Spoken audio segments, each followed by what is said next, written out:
At kaugnay po sa investigasyon sa pananambang kay Sharif Agwak Mayor Datu Ahmad Mitra Ampatuan Sr., makakausap natin PNP Public Information Office Chief at Spokesperson Police Brigadier General Randolph Tuanyo. General, good morning sir. Sir, good morning po. Ano na po ang inimbestigahan ninyong motibo sa pananambang? Sir, kahapon po sa pag-create natin ng SITG sa kautusan po ni General Nagtates, yung ating PNP, ang una pong anggulo na tinignan po natin yung local tension po o hidwaan, kaugnay ng lokal na politika na nagresulta po sa pag-hire ng mga gun for hire po sa locality. At kahapon po kagabi po, kausap po natin yung Regional Director ng PROBAR na imbestigahan po na kanilang STG. Lumutan po yung possible angulo ng retaliation kung saan tinitingnan po nila, bagamat ito hindi confirmado pa po, yung pong retaliation ng kung saan po kaapelido ng mga grupo ng mga suspects na disease po ngayon, ayun, nagkaroon po ng insidente ng patayan. Okay. May binabanggit si Mayor yung binawian daw ho siya ng security detail bago nangyari itong ambush. What can you tell us about this, General? Yes po, nabanggit na po ng mayor po na nung tinanggalan po siya ng detail ay nagkaroon po ng mga threat. Binabanggit siya po kasi mapapansin po natin historically sir, yung pong kanyang ambush history ay nagkaroon na po ng 4 na beses. Oh, okay. Nagkaroon po ito noong 2010, ito po isang roadside motor explosion. Noong 2014, nagkaroon naman po ng ambush kung saan na-injured po sila lahat, 5 po sila. Noong 2019, habang nagta-travel po sila doon sa kanilang lugar, may namatayan naman po sila ng 2 kasama. At noong 2026, ito nga pong latest. At sir, meron din silang harassment incidents na 3 na rin po nangyari. Ito noong 2016, noong 2025 ng July, at noong December 2025. Okay. Pero tinitingnan po natin, kausap po natin yung RD po natin na emphasis naman po is walang PNP protected security yung mayor po natin. Kaya today po yung SITG, ito sa po ni Chief PNP na puntahan si mayor po para i-reduce into affidavit yung po kanyang mga nabanggit para po ma-assess yung kanyang threat assessment na natatanggap at para ma-reduce din po sa statement yung kanya mga possible na sinasabi niya po na possible na persons of interest na kanya pong binabanggit sa media po kahapon. So that's 4 ambush attempts since 2010. Tama ho? Tama po yun. Okay.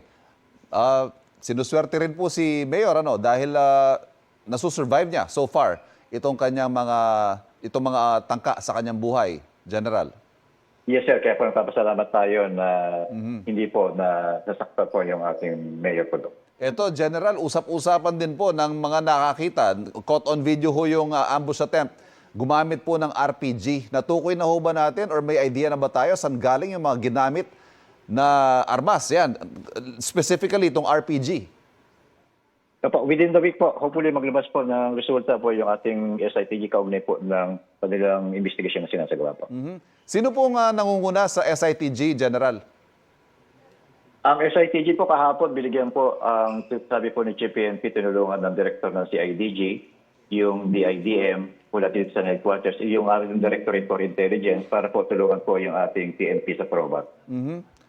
General, ang tanong din po ng mga tao siguro yung security situation sa Sharif Agwak and the environs, yung area na yan, kumusta po? Can we assure the public, lalo na ho yung mga sibilyan na ito ho'y isolated incident at ligtas pa rin sa kanilang lugar? O sa ngayon po ba'y mataas pa rin ang tensyon?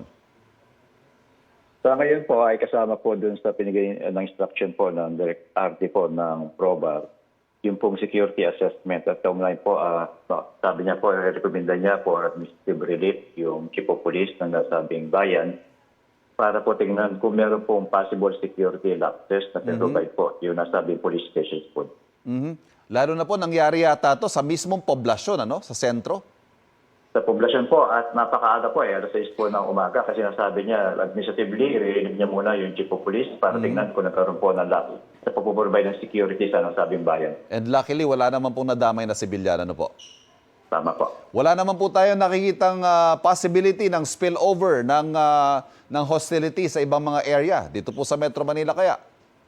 Wala naman po. At maganda rin naman po yung coordination natin sa counterpart po natin sa Armed Forces of the Philippines sapagkat alam naman po nila yung history po ng nasabing lugar kung saan nakikipag-coordinate ang PNP at AFP para po mabigyan ng solusyon ng nasabing incident. General Tuanyo, sir, thank you very much. Maraming salamat po. Nakausap po natin PNP Public Information Office Chief at spokesperson Police Brigadier General Randolph Tuanyo. Kapuso, huwag magpapahuli sa latest news and updates. Mag-iuna ka sa balita at mag-subscribe sa YouTube channel ng GMA Integrated News.